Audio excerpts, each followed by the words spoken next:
There are a few pillars of the Facebook ecosystem, and one is newsfeed, right? It's you show up and you could just see all the stuff that is important that's happening recently with your friends. Another pillar has been timeline, right? Each person can share whatever they want with whomever they want on Facebook, and your timeline is your place where you can curate everything that you want to show up about you, and it's just everything about you in one place. And graph search is going to be another pillar that's like that.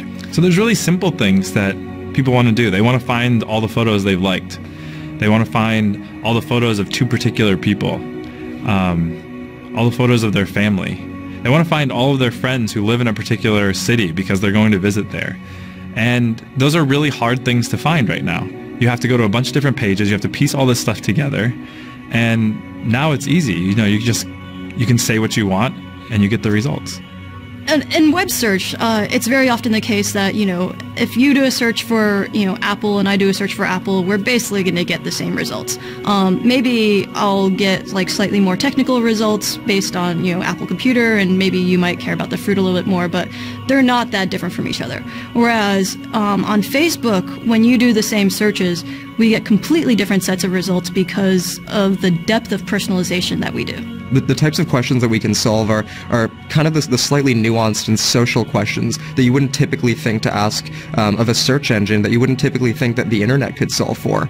There's a lot to be said for taste, like what movies should I go and see? What bands might I like based on the friends that I have?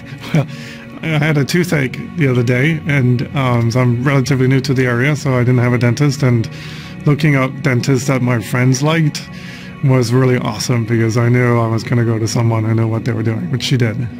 It's interesting because most people today don't think about Facebook as a place to discover places where they could go eat or things that they could go do.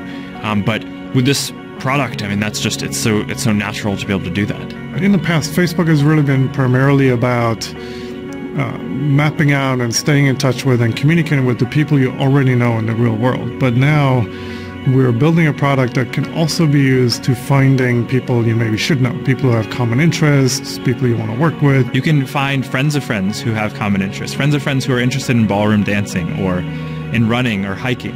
And in many ways, what this will do is make your community feel a bit smaller, make the world feel a bit smaller. Today, we're really just starting off with a few basic types of things that you can search for.